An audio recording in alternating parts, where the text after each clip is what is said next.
Hello, everyone. Thank you for letting me share some of your day. Been talking a lot about mind, body, and spirit lately and how they're connected and how if one is missing, whether your body's missing, your mind is missing, your spirit is missing, we call that death, right? Today, I want to think about what happens when one of those three might get sick. and while it's not funny, it is, you don't often think about your spirit being not well. It's kind of easy to think about an illness or disease in your body. And just about everybody's heard of some kind of mental health, right? Emotional health, that kind of thing. But because our mind, our body, and our spirit are connected, when one is not well, the others suffer, right? If you have a toothache, for instance, you're miserable. Your attitude suffers, right? People around you suffer. A few weeks ago, I injured a shoulder, and Myra finally said, "Look, you're going to see somebody to get that fixed." So, I knew it was hurting. I knew I was not happy, but it's okay. An analogy that I've used before is you can't put gasoline into a diesel motor and expect it to work because it's the wrong fuel. You can't eat a diet of candy, for instance, and expect to keep your body healthy, right? If the only thing we do is read or listen or see nothing but junk food for the mind, well, our mind's not going to be healthy either, right? If we spend hours scrolling through mindless Facebook or TikTok or YouTube videos that have no substance whatsoever, it's basically junk food for the mind. And like a piece of candy every once in a while, every so often, small amounts every now and again won't be harmful because we know what it is. But a steady diet it's just going to cause us to be unhealthy. Let's just face it. And it doesn't matter if you scroll for endless hours or spend countless hours, if you have a news channel on in the background and all they report is this heavily edited propaganda from either side, either direction, whether it's a political leader or political channel or a religious channel, it doesn't matter. It doesn't matter. Too much of that is harmful. We need to feed our mind a healthy diet, a diet that is rich in useful, notice I emphasize the word useful, information. And hopefully that information will cause us to think clearly about something without the need for someone telling you what to think or how to think about it. I'm perfectly capable of making up my mind which artist I might want to listen to. If somebody's singing a song, I'm perfectly capable of making up my mind which paintings I find, how do I want to say this, better than others. Okay. I know what I like. It's that simple. I think we all do. But how do we feed spirit? And we need to remember that spirit is moving air or breath. It's something I have said, when Adam was first created, the first few days, the only spirit was that of the Creator because no unholy spirit had been released into creation until the serpent spoke in Genesis 3. So it was kind of easy for Adam the first few days not to worry or wonder about it too much, and we just don't have that luxury today. We need to be careful to filter out the unholy, you know, just like every automobile has an oil filter. It keeps it from getting, those little particles of metal parts back up into the engine. Every car, every truck has an air filter, right?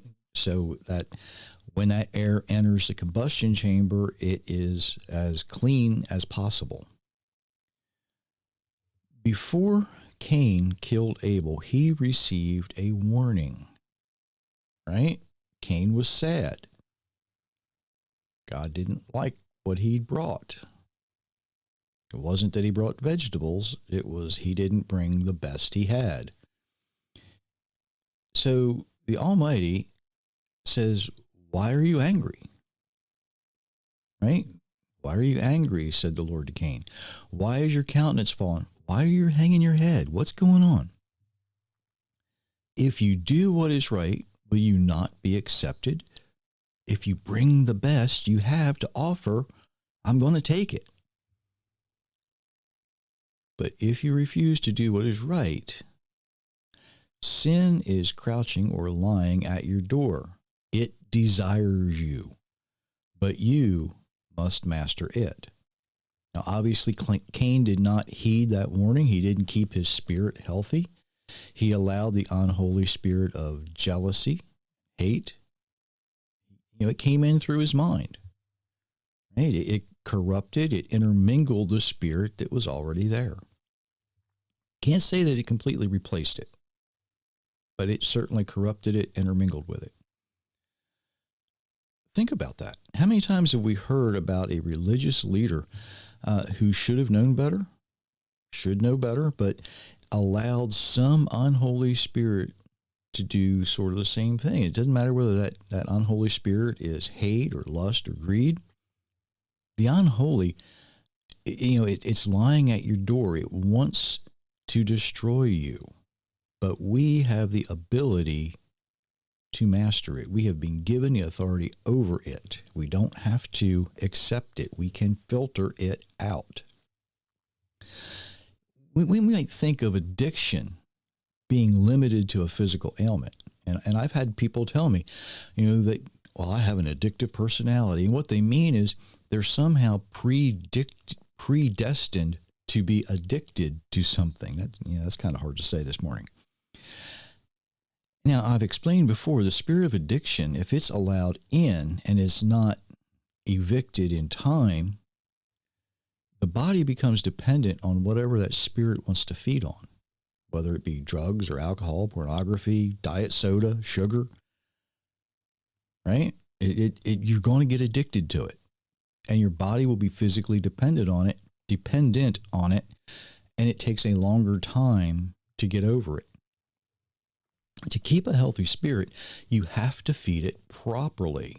And a spirit feeds as much through the body and mind as it does the air we breathe. That's kind of hard to think about sometimes, isn't it? But it does. Everything we read, everything we hear, everything we see, and even smell, right? That's what that spirit wants to feed on. By the way, did you know it's possible to smell an unholy spirit? It really is. They have a very foul odor. And even the most physically clean person, they can be wearing aftershave or perfume. They have a foul odor because they have an unholy spirit in them. Now, that odor isn't like somebody who hasn't washed. It's not body odor. It's not bad breath. And it's kind of hard to explain, but it's nasty. It's nasty. And when you get familiar with it, you can pick up on it. And sometimes you don't have to smell it. You just know it. Your body knows it before you do. Your body and your mind and your spirit react to it before you recognize it for what it is. And these unholy spirits, they want to destroy you if you allow it in. It's kind of like sin is lying at wait at the door. It wants in, and it will try to get in where you are the weakest. The good news is that you have the ability to control it. You have the ability to keep it out. You have the ability, if you do let it in, to evict it, but you have to want to. I'm reminded, when I was putting my notes together, there's a story of the righteous man, and he's surrounded by demons. And they're hollering at him and screaming at him, and they're doing everything they can to corrupt him, to cause him to do something wicked, to cause him to do something evil. They want in the worst kind of way.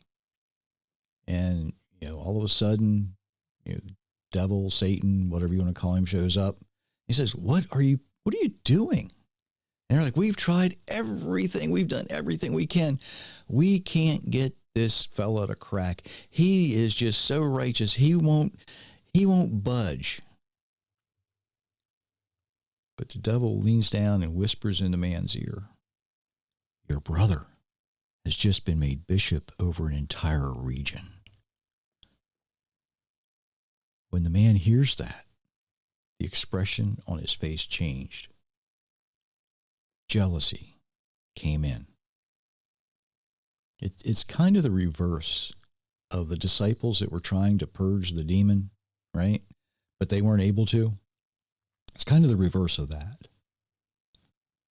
And as I've said before, for something to be true, the opposite has to be true as well. Bear that in mind. To keep a healthy spirit, it needs to be fed a healthy diet. An unholy spirit needs the diet it desires as well, right? It's that simple.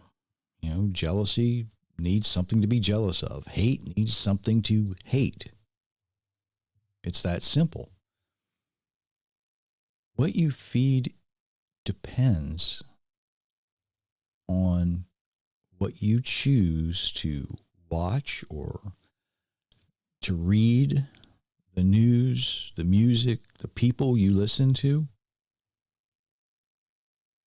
You want to filter out the unholy, and you want to keep your spirit holy. And I'm not saying that you have to go around, dressed in a suit and tie and being all something you're not. I know a lot of people who who don't, I'm going to use this phrase, dress the part, right? Who are,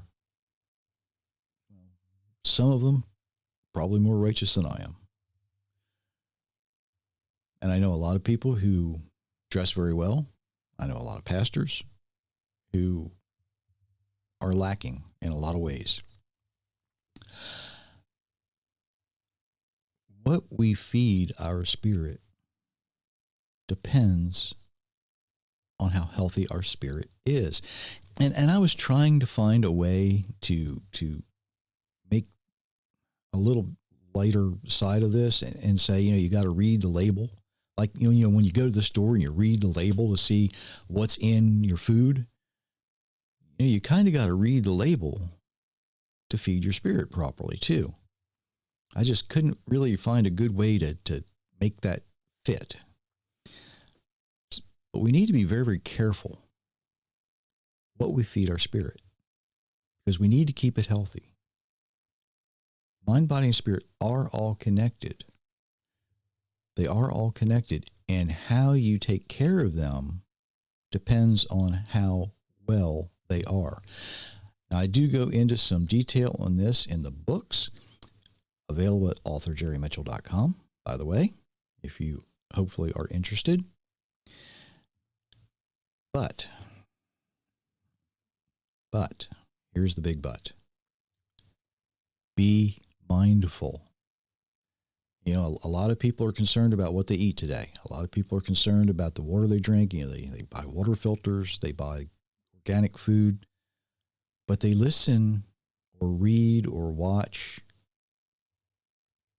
all kinds of unhealthy things. So be careful. Be careful. Something to think about until next time. And until next time, I do wish you many, many blessings, everyone.